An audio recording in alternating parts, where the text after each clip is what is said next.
Welcome to IVF This, episode 187, IVF and Self-Care. Welcome to IVF This. I'm your host, Emily Ginn. After 10 years of primary and secondary infertility due to both male and female factor infertility, I am now the mother to 3 beautiful miracles. I am married to my favorite person in the world. I'm a social worker, a life coach, and an IVF warrior. I'm here to teach you how to manage your mind and emotions during your IVF journey, to break free from anxiety and regain control of your life, even in the midst of infertility. I'm going to teach you how to say IVF this to how we think about, talk about, and experience infertility. Let's go. Hello, hello, hello, my beautiful friends. I hope you're all doing so well today. We're diving into a topic that's near and dear to my heart. But honestly, I don't think it's one that we've talked about a lot before on this podcast. Maybe I've mentioned it. But that's the idea of self-care during infertility and IVF. Before your mind goes to all the things that Instagram and Pinterest tell us what is self-care, before your mind goes to bubble baths, pedicures, face masks, spa days, I'm just going to stop you right there, because that's not the type of self-care that I'm going to be talking about today. Don't get me wrong. Those things feel lovely and they can bring you joy. And by all means, if that is what it does for you, go for it. If you have the availability, the time, the bandwidth to do it, go crazy nuts. But when we're walking through the depths of grief and we're navigating appointments, injections, and the relentless mental and emotional load of IVF, a bubble bath isn't going to cut it, right? And so self-care that I'm going to talk about and I'm going to really strongly encourage is much deeper than that. It's the kind where you hold space for yourself, the kind where you treat yourself with gentleness and compassion and honesty, the kind where you allow yourself to rest in the truth that you, the person listening to this, matter as much, maybe even more than your relentless pursuit of a family. Okay, so let's talk about why it matters. Here's the thing about infertility and IVF, and you know this, your world tends to narrow, right? Your goal becomes laser focused, getting pregnant, staying pregnant, bringing home a baby. And that makes sense, right? The financial, physical, and emotional investment is enormous. Every decision feels high stakes. Every day feels like you're waiting for the next result, the next call, the next cycle. But herein lies the danger. When everything or the vast majority of things in your life revolves around that one outcome, it is insanely easy to lose yourself. Your identity can start to shrink down to your lab results, your hormone levels, the embryos, your lining thickness.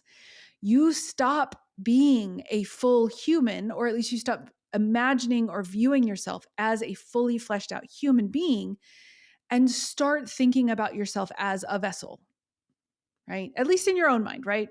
And the vessel is for whether or not you are quote unquote successful in this process. And when we lose ourselves like that, the collateral damage, it's real. Relationships strain under the pressure. Mental health takes a back seat. Your sense of worth gets tangled up in whether or not the tests were positive or negative. And the grief becomes unbearable because it feels like you personally are failing, not just your body. So let's reframe what self-care means here. Self-care is not indulgent. It is not frivolous. It is maintenance. It is survival. It is comfort.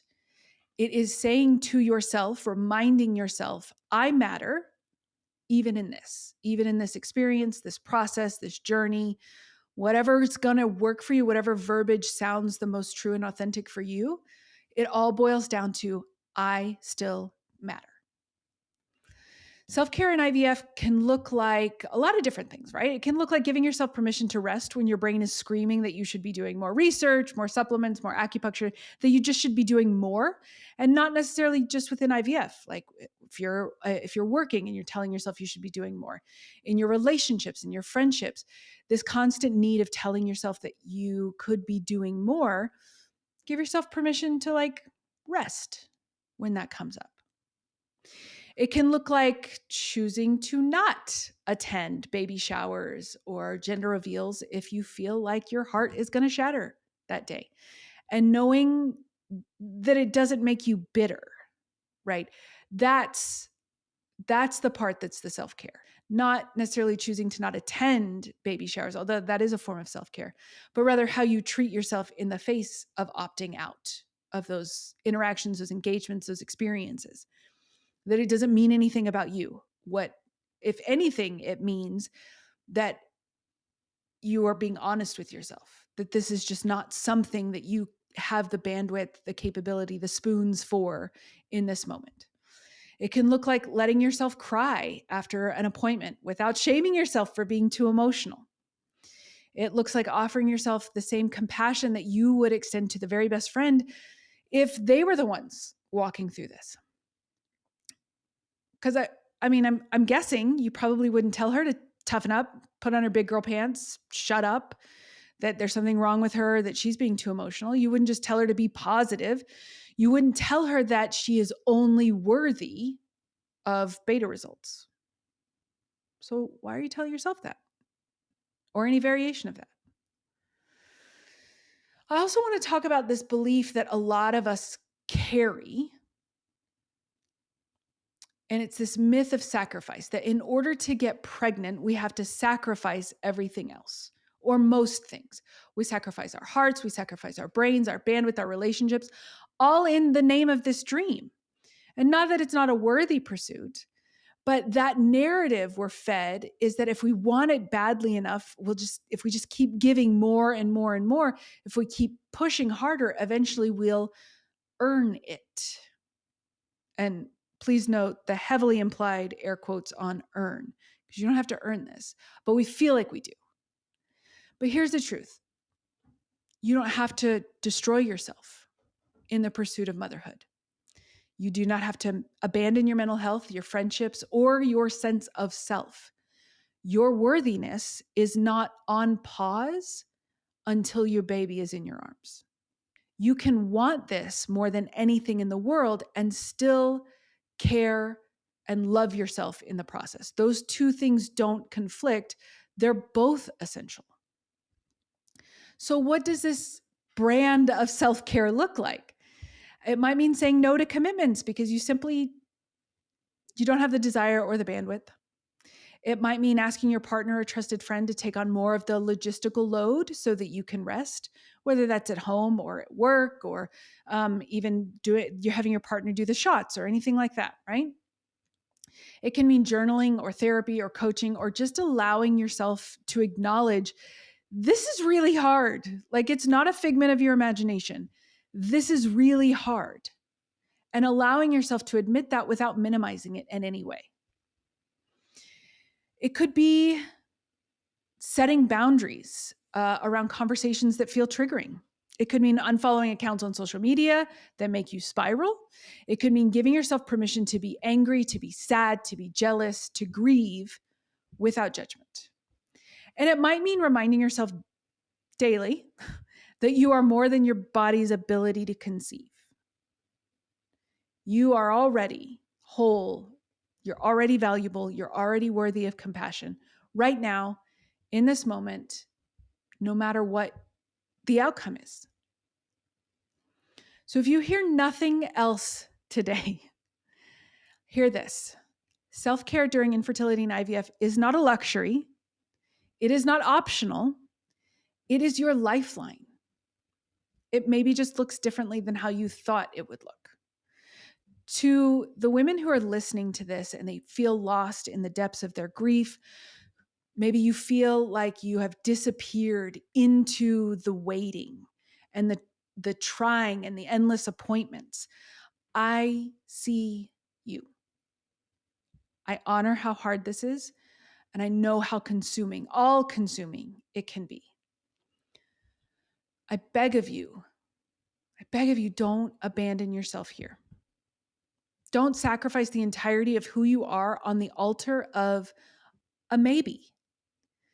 You are more than this journey. You are more than your results. And when you choose to extend compassion to yourself, when you choose to hold space for your humanity, you aren't betraying the dream of motherhood. You are protecting the very person who is fighting for it, which is you. So as you move forward, I invite you to ask yourself, where can I make space for me? Where can I show myself gentleness? Where can I remember that I matter not just as a potential mother, but as a whole person? One of my favorite questions is, what is the most loving thing I can do for myself right now? And that answer is going to change maybe minute to minute, hour to hour, depending on where you are. And because this journey matters to you so much, your dreams matter, but most importantly, you matter. That is what I have for you today. My hope is that all of you extend this version of self-care to yourself every day, every hour, every moment that you are on this earth. All right, that's what I have for you. Have a great week. I'll talk to you soon. Bye-bye. Thank you for listening to this week's episode of IVF This. If you like what you've heard, click subscribe and follow to make sure you don't miss an episode. And if you want to learn more, head over to www.ivfthiscoaching.com to learn how to work together.